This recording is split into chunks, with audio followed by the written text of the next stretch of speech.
Selamat siang semuanya. Perkenalkan, nama saya Novelius. Saya adalah mahasiswa Fakultas Ilmu Sosial dan Ilmu Politik Universitas Bung Karno. Bagaimana keadaan kalian di masa-masa sekarang ini? Apakah ada yang tetap enjoy sajakah? Atau sedang capek karena banyaknya aktivitas pekerjaan, kuliah, dan lain-lain?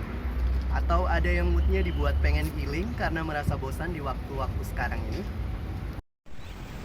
Seperti yang kita tahu bahwa memang semenjak terjadinya COVID-19 di Indonesia dan bahkan dunia, semuanya telah berubah.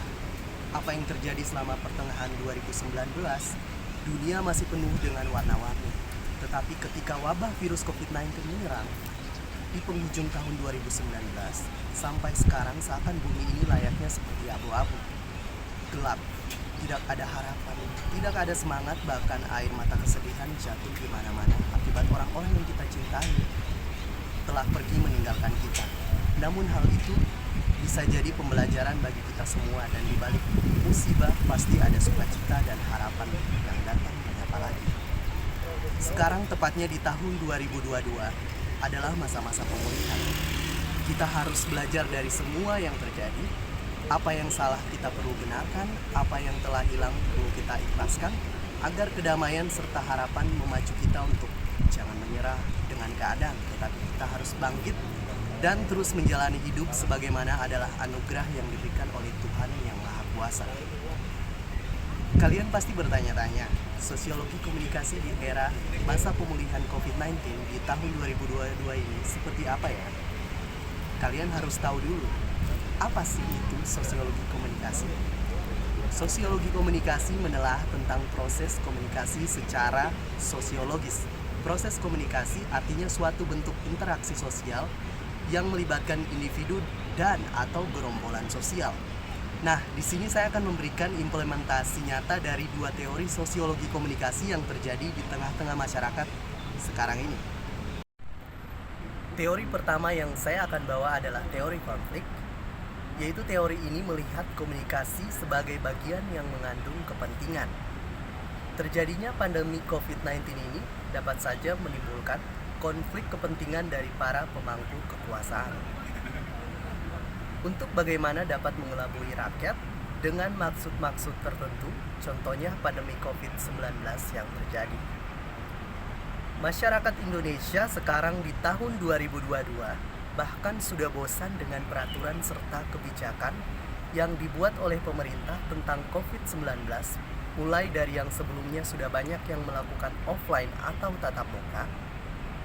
Orang-orang sudah mulai berkumpul bersama, diisukan kembali dengan peningkatan jumlah orang yang terkena COVID secara tiba-tiba. Dan kemudian disarankan untuk melakukan vaksin ketiga atau booster. Karena jika tidak, maka akan dipersulit ketika bepergian, menggunakan berbagai transportasi dan kepentingan lainnya. Contoh nyatanya adalah, lihatlah saya sekarang berada di salah satu tempat wisata, yaitu Taman Lapangan Banteng.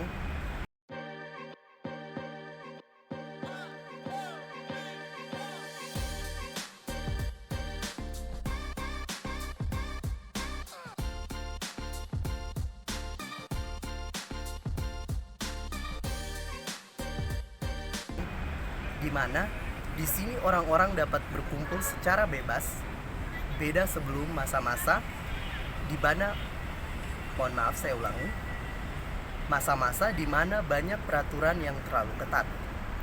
Namun keadaan seperti ini bisa saja berubah.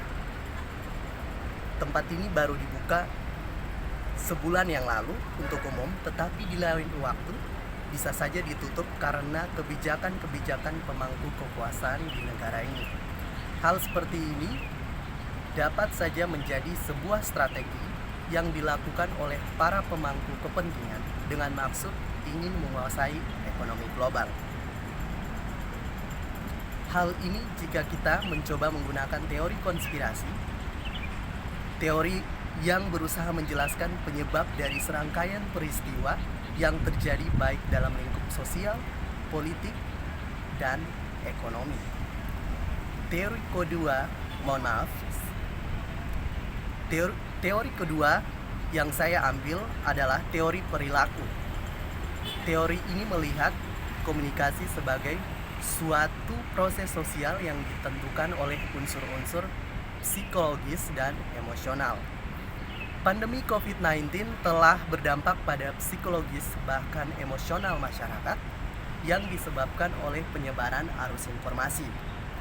Juga kejadian viral yang di-share ke media-media komunikasi dalam hal ini berbagai jenis jejaring sosial media yang lagi-lagi berdampak pada timbulnya keresahan.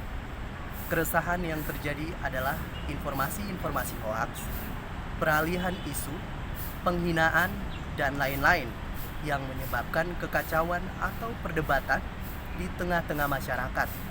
Contohnya adalah akhir-akhir ini yang seperti yang kalian tahu bahwa fenomena yang terjadi yaitu Citayam Fashion Week, di mana anak-anak dari daerah Citayam, Depok, Bojonggede melakukan kegiatan bertajuk fashion, di mana semua anak-anak muda berlomba-lomba untuk beradu outfit atau busana yang diperagakan di tengah-tengah zebra cross. Ini adalah sebuah kegiatan yang menurut saya adalah membangkitkan suasana tegang menjadi senang.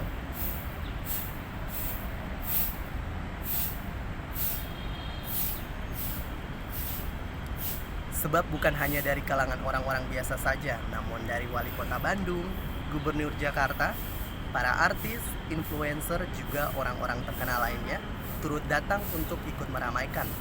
Namun di sisi negatifnya adalah perdebatan di tengah masyarakat akibat banyak sisi negatifnya dibandingkan positifnya. Misalnya, banyak melanggar norma-norma yang berlaku baik dalam budaya maupun agama. Walaupun dalam dunia barat, fashion itu tidak mengenal dalam dunia barat, fashion itu tidak mengenal gender, namun di dalam kebudayaan serta agama di Indonesia tidak demikian. Banyak kaum laki-laki bahkan masih umur belia yang berdandan layaknya perempuan, dan itu sangat tidak etis. Juga anak-anak remaja yang belum cukup umur merokok secara terang-terangan di depan umum, dan juga banyak komunitas yang berbau LGBT turut menunjukkan eksistensinya, yang akhirnya membuat keresahan di tengah masyarakat baik di dalam media sosial serta di dunia nyata. Banyak masyarakat yang setuju untuk harus dibubarkan, dan selain itu juga mengganggu aktivitas pengguna jalan lainnya akibat kemacetan yang terjadi di tengah-tengah zebra cross oleh ulah mereka. Tempat yang seharusnya dibuat untuk pejalan kaki tapi digunakan untuk ajang fashion. Walaupun banyak yang pro dan juga kontra, satu-satunya cara yang bisa kita lihat adalah kita harus benar-benar dari berbagai sisi untuk memperbaiki secara bersama-sama. Saya kira cukup penjelasan saya mengenai implementasi nyata teori sosiologi komunikasi di tengah-tengah masyarakat. Jika ada salah dan kekurangan kata, tolong dimaafkan karena saya sebagai manusia tidak luput dari hal itu. Sampai jumpa di lain kesempatan. Assalamualaikum warahmatullahi wabarakatuh.